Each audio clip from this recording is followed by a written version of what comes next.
नमस्कार, अपना बिहार देख रहे हैं आप। आपके साथ मैं हूं संतोष गंगवार। छपरा से इस वक्त की बड़ी खबर। प्रयागराज जा रही बस की ट्रक से टक्कर हुई है। हादसे में 20 बस यात्री घायल हुए हैं। इशुआपुर थाना के बाजार की पूरी घटना है। घायलों का इलाज जारी है। सभी खतरे से बाहर बताए जा रहे हैं। मोतिहारी से प्रयागराज ये बस जा रही थी जो हादसे का शिकार हुई है। इस वक्त की बड़ी खबर आपकी टेलीविजन स्क्रीन पर एक्सक्लूसिव तस्वीरें इस समय आप देख पा रहे हैं। ट्रक और बस दोनों इन तस्वीरों में नजर आ रही हैं और दोनों का फ्रंट साइड पूरी तरह से चकनाचूर हो चुका है। बताया जा रहा है कि प्रयागराज ये बस जा रही थी जिसकी ट्रक से टक्कर हुई है। हादसे में 20 यात्री घायल हुए हैं। इशुआपुर थाने के बाजार में ये पूरी घटना हुई है।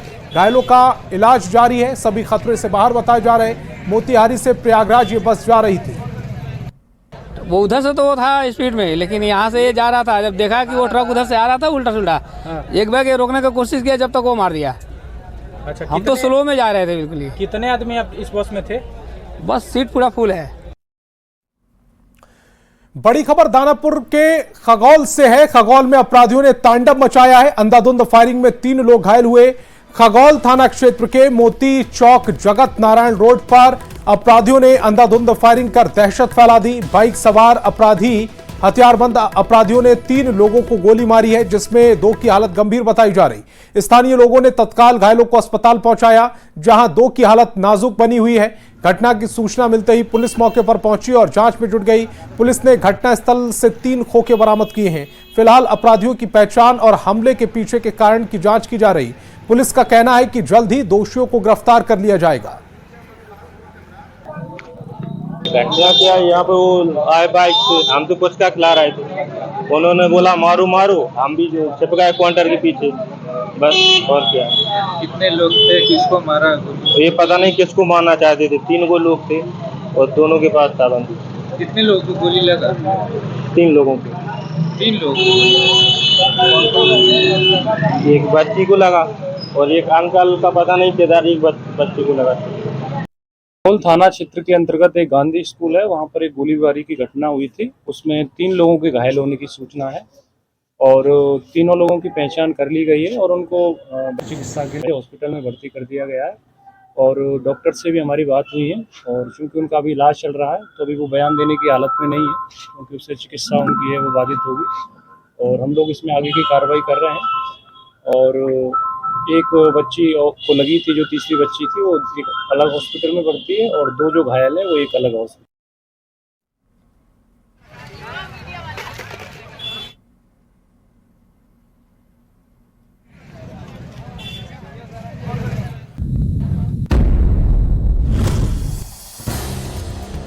ऐसे में कई सवाल भी उठ रहे हैं। दानापुर में फायरिंग से दहशत, अपराधियों में कानून का क्या खौफ खत्म हो चुका है? क्या अपराधियों में कानून का खौफ खत्म हो चुका है? यह बड़ा सवाल है। इसके अलावा सवाल यह भी उठ रहे हैं कि सरेआम फायरिंग के दौरान पुलिस क्या कर रही थी।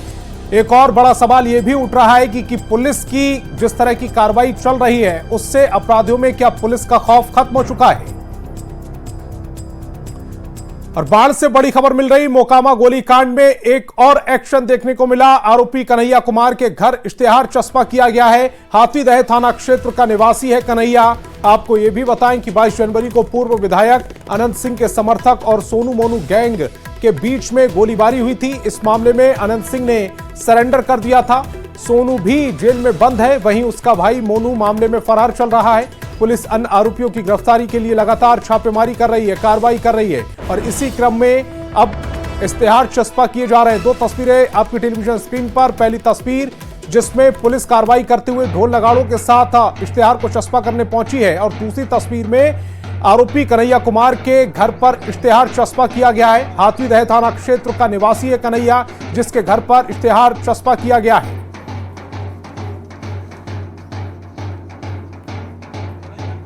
पचमाला थाना कांड संख्या 325 के प्राथमिकी अभियुक्त कन्हैया कुमार निवासी हथदा के विरुद्ध माननीय न्यायालय से पहले वारंट प्राप्त था, फिर भी ये गिरफ्तारी के डर से आगे फिर रहे हैं। माननीय न्यायालय द्वारा इख्तियार लिया गया न्यायालय से और आज अंचल पुलिस निरीक्षक हथदा सर संजय सर के नेतृत्व में हम लोग उनके घर पर जा करके डुगडुगी बजाते हुए इश्तिहार का तामला किया। खबर समस्तीपुर से, जहां रेलवे जंक्शन के पश्चिमी यार्ड में आग लगने से अफरा तफरी का माहौल पैदा हो गया। आग लगने की सूचना पर आरपीएफ और जीआरपी की टीम पहुंची और उसके बाद फायर ब्रिगेड की टीम ने कड़ी मशक्कत के बाद आग पर काबू पाया। हालांकि किसी भी तरह की जान माल की क्षति नहीं हुई। आशंका जताई जा रही है कि यार्ड के आसपास रखे कचरे में आग लगी थी, जिसने विकराल रूप ले लिया। हालांकि समय रहते आग पर काबू पा लिया गया।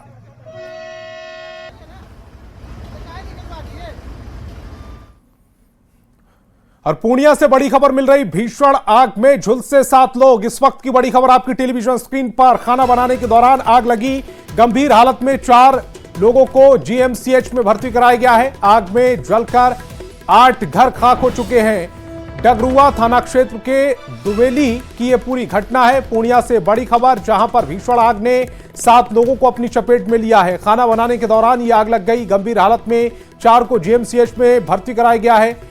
आग में जलकर 8 घर भी खाक हो चुके हैं। डगरुआ थाना क्षेत्र के दुवेली की यह पूरी घटना है।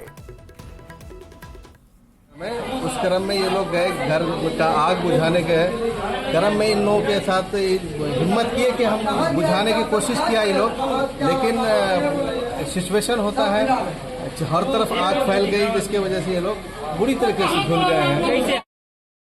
महाकुंभ जाने वालों का ना तो उत्साह कम हो रहा है और ना ही ट्रेनों की स्थिति सामान्य हो रही है। पटना जंक्शन पर सुबह से रात तक लाखों श्रद्धालु इसी जद्दोजहद में रहते हैं कि कैसे भी हो सके ट्रेन पर सवार हो जाएं। स्पेशल ट्रेन की भीड़ देखिए कि कैसे हजारों श्रद्धालु ट्रेन में चढ़ने के लिए आपाधापी करते हैं और सुरक्षा कर्मियों के कैसे पसीने छूट रहे हैं। जिनका बर्थ कंफर्म होता है उन्हें भी जगह नहीं मिलती। पटना जंक्शन पर कुंभ स्पेशल ट्रेन का जायजा लिया हमारे संवाददाता रजनीश ने। कुंभ यात्रियों की भीड़ में कोई कमी नहीं हो रही है। जो भी ट्रेनें आ रही है उसकी एक जैसी स्थिति है, चाहे वो सुपर फास्ट ट्रेन हो या फिर स्पेशल ट्रेन हो। अभी पटना जंक्शन के प्लेटफॉर्म नंबर 4 और 5 पर हम मौजूद हैं और देखिए कुंभ मेला स्पेशल ट्रेन यहाँ लगी है और किस प्रकार से जो श्रद्धालु हैं वो अंदर प्रवेश करने के लिए लगातार जद्दोजहद कर रहे हैं। गेट की तरफ आपको लिए चलते हैं कि गेट पर किस प्रकार से अफरा तफरी का माहौल है। हालांकि जो जीआरपी के जवान हैं, आरपीएफ के जवान हैं, वो लगातार प्रयास कर रहे हैं कि लोग जो हैं सकुशल ट्रेन में बैठ जाएं। लेकिन यहाँ देखिए कैसे चढ़ने के लिए जो है अभी भी अफरा तफरी की स्थिति बनी हुई है और ये कैसे प्रवेश कर रहे हैं। अभी वर्तमान के जो लोग हैं वो यही जानते हैं 144 साल बाद किसने देखा है और यही वजह है कि भीड़ ही भीड़ है। कोई भी ट्रेन आप देखेंगे उसमें तमाम वर्ग के लोग, महिला हो, बुजुर्ग हो, बच्चे हों, सभी लोग जो हैं प्रवेश करने के लिए, ट्रेन पर चढ़ने के लिए आपाधापी कर रहे हैं, जद्दोजहद कर रहे हैं। और इसी ट्रेन का कि दूसरे ट्रेन का? इसी ट्रेन का। नहीं बैठ पा रही हैं? नहीं। कितने लोग हैं? 7 लोग। 7 लोग हैं। लोग जो है सफर करने के लिए बेताब हैं क्योंकि एक ही ठिकाना है, संगम नगरी प्रयागराज। सभी उसी दिशा में बढ़ चले हैं और ये फिर से हम दिखाते हैं कि हाथों में चप्पल और जूता भी निकाल लेते हैं क्योंकि चढ़ने में परेशानी नहीं हो। ये देखिए सुरक्षाकर्मी से भी उलझते हैं और सुरक्षाकर्मी समझाने की कोशिश करते हैं, लेकिन मुश्किल हो रहा है। बाबा कहाँ जा रहे हैं? कुंभ जा रहे हैं। कुंभ जा रहे हैं। कितने लोग हैं? हम लोग 10 लोग हैं। नहीं चढ़ पाए? नहीं। इसी में जाना है, दूसरे में जाना है? एक आदमी चढ़ गए। हाँ, ये भी समस्या है कि एक चढ़ गए। हाँ। कुंभ स्नान आप जरूर करें क्योंकि न्यूज 18 ये कह रहा है कि आप सुरक्षित सफर करेंगे क्योंकि जिंदगी अनमोल है, लेकिन खतरा मोल लेंगे जिंदगी आपको बार बार नहीं मिलेगी। कैमरामैन दीपक के साथ रजनीश कुमार, न्यूज 18 पटना। और पटना से बड़ी खबर, शिक्षकों के ट्रांसफर पोस्टिंग से जुड़ी इस वक्त की बड़ी खबर। 24 फरवरी को जारी होगा ट्रांसफर की पहली लिस्ट। कैंसर पीड़ित 200 से अधिक बीपीएससी शिक्षक की ये लिस्ट जारी होगी। 26 फरवरी को क्षमता पास 400 से ज्यादा शिक्षकों की लिस्ट जारी होगी। सॉफ्टवेयर से शुरू हुआ शिक्षकों का ट्रांसफर, मार्च में बचे शिक्षकों का ट्रांसफर होगा। सभी डीईओ को वीसी के माध्यम से यह जानकारी दी गई। शिक्षा विभाग कोडिंग पर डीईओ को यह लिस्ट भेजी गई है। डीईओ कोडिंग के आधार करेंगे स्कूल आवंटित, कैटेगरी वाइज अलग अलग 4 फेज में ट्रांसफर होगा। तो इस वक्त की बड़ी खबर पटना से, इस वक्त की बड़ी खबर आपकी टेलीविजन स्क्रीन पर। तो पटना से बड़ी खबर आप तक पहुंचा रहे हैं, जहां पर 24 फरवरी को ट्रांसफर की पहली लिस्ट जारी होगी। कैंसर पीड़ित 200 से अधिक बीपीएससी शिक्षकों की ये लिस्ट जारी होगी। 26 फरवरी को सक्षमता पास 400 से ज्यादा शिक्षकों की लिस्ट जारी होगी। और मोतिहारी एसपी जीरो टॉलरेंस को लेकर सख्त हैं, लेकिन कुछ पुलिस वाले नहीं सुधरने की कसम खा चुके हैं। जिला के एक दरोगा को एक केस में मदद के लिए महिला से तय राशि ही चाहिए। दरोगा महिला से 5000 रिश्वत ले रहा है, जिसका वीडियो वायरल हो रहा है। दरोगा महिला से 5000 लेकर आने की बात कह रहा है। दरोगा कहते सुना जा रहा है कि तय हुआ है वही लगेगा। दरोगा महिला से 5000 लेता और बाकी तय रुपए देने की बात कहता है। दरोगा यह भी कहता सुना जा रहा है कि इसमें इंस्पेक्टर साहब की भी राशि है। वायरल वीडियो पताही थाने का बताया जा रहा है। वायरल वीडियो सोशल मीडिया पर खूब ट्रोल हो रहा है। न्यूज़ 18 वायरल वीडियो की पुष्टि नहीं करता।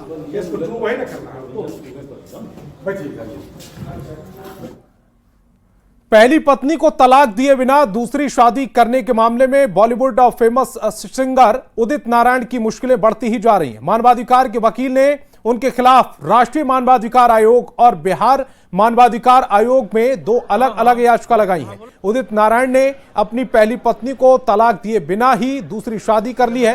पहली पत्नी उदित नारायण के साथ रहना चाहती है, जिसके लिए वे कई सालों से कानूनी लड़ाई लड़ रही हैं। उदित नारायण की पहली पत्नी साल 1984 में बिहार की रंजना से उनकी शादी हुई थी। उन दिनों बहुत ज्यादा फेमस नहीं थे। इसी बीच वे बिहार छोड़कर मुंबई चले गए और वहां जाकर उन्हें नेपाल की सिंगर दीपा से बिना अपनी पहली पत्नी को तलाक दिए दीपा से दूसरी शादी कर ली। लेकिन पहली पत्नी को आज भी उदित नारायण झा के द्वारा पत्नी का दर्जा नहीं दिया जा रहा है और उनके अधिकारों से वंचित करने का प्रयास किया जा रहा है, जो कि मानवाधिकार कानून का उल्लंघन है। दूसरी सबसे बड़ी बात यह है कि हिंदू अधिनियम में जो शादी का प्रावधान है, उस शादी में जब तक पहली पत्नी से डाइवोर्स क्लियर नहीं होगा तब तक दूसरी शादी हो ही नहीं सकती है। यह पत्नी पर भी लागू होता है और यह पति पर भी लागू होता है। खबर दरभंगा से, जहां बीजेपी विधायक मिश्री लाल यादव और उनके सहयोगी को 3 महीने की सजा हुई है। दरभंगा की एमपी एमएलए कोर्ट ने यह सजा सुनाई। अलीनगर के बीजेपी विधायक मिश्री लाल यादव और सुरेश यादव को 3 महीने की सजा हुई है। साथ ही दोनों पर 500 रुपए का जुर्माना भी लगाया गया है। साल 2019 में समेला निवासी उमेश मिश्रा पर फरसा से सिर पर हमला करने का गंभीर मामला दर्ज हुआ था, जिसमें उमेश मिश्रा गंभीर रूप से घायल हो गए थे। इस मामले में कोर्ट ने मिश्री लाल यादव और सुरेश यादव को दोषी पाया है और इसे लेकर दोनों को कोर्ट में 3-3 महीने की सजा सुनाई है।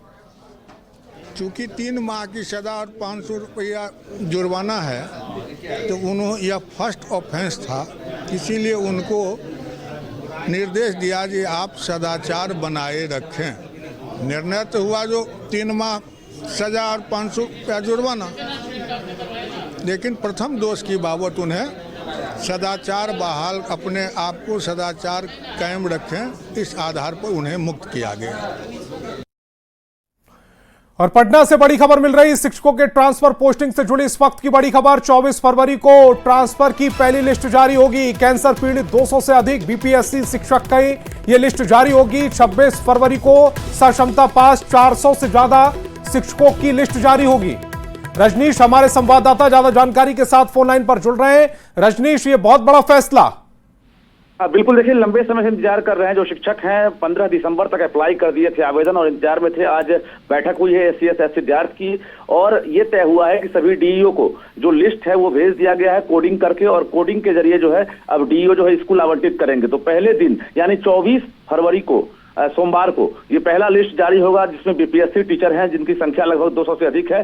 कैंसर पीड़ित उनका लिस्ट जारी होगा और 26 तारीख को बुधवार को दूसरा लिस्ट जो सक्षमता पास है विशिष्ट टीचर, उनका लिस्ट जारी होगा। लगभग 700 की संख्या में जो कैंसर पीड़ित टीचर हैं उनका ट्रांसफर होगा। वाकई रजनीश, इसका इंतजार बहुत लंबे समय से किया जा रहा था और अब ये बड़ी सौगात दी जा रही है। रजनीश, आप हमारे साथ जुड़े, आपका बहुत बहुत शुक्रिया। प्रयागराज कुंभ मेला में युवा चेतना के राष्ट्रीय संयोजक रोहित कुमार सिंह के सेवा शिविर सुप्रीम कोर्ट के जज जस्टिस R महादेवन पहुंचे। जस्टिस आर महादेवन अपनी पत्नी के साथ सेवा शिविर में पहुंचे और स्वामी अभिषेक ब्रह्मचारी का दर्शन कर उनका आशीर्वाद लिया। जस्टिस आर महादेवन, स्वामी अभिषेक ब्रह्मचारी और युवा चेतना के राष्ट्रीय संयोजक रोहित कुमार सिंह ने हजारों लोगों के बीच च्यवनप्राश का वितरण किया है। तो हम ज्यादा समय नहीं लेंगे, बाकी लोग यही रुकिएगा, सबको मिलना है। और पटना में नेताजी सुभाष मेडिकल कॉलेज और अस्पताल ने हृदय रोगियों के लिए एक नई उम्मीद जगाई है। संस्थान में अब ओपन हार्ट सर्जरी की सुविधा उपलब्ध होगी। एनएसएमसीएच में 2 मरीजों का ओपन हार्ट सर्जरी किया गया है। ऑपरेशन के बाद दोनों मरीज अब पूरी तरह से स्वस्थ हैं। वहीं एनएसएमसीएच में हुए दोनों सर्जरी ने बिहार के मरीजों के लिए अब बड़े ऑपरेशन के लिए नया विकल्प दे दिया है। पहली सर्जरी 21 साल की युवती की गई, जिसे माइट्रल स्टेनोसिस और एओर्टिक का रिगर्जेटेशन की गंभीर समस्या थी। टीम के समर्पण और उत्कृष्ट सर्जिकल कौशल के कारण मरीज की हृदय गति को फिर से सामान्य किया गया। दूसरी सर्जरी 62 साल की महिला की गई है जो डबल वेल्स डिजीज से जूझ रही थी। उसके लिए कोरोनरी आर्टरी बाईपास ग्राफ्टिंग की गई है, जिसमें उनकी हृदय की रक्त आपूर्ति फिर से सुचारू की गई। सर्जरी के बाद अब पूरी तरह से स्वस्थ जीवन जी रही हैं। एनएसएमसीएच का मिशन सिर्फ इलाज नहीं बल्कि मरीजों को नया जीवन और नई आशा देना है।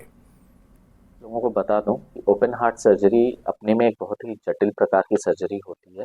ये सर्जरी इस अस्पताल में प्रथम बार की गई है और 2 ओपन हार्ट सर्जरी की गई।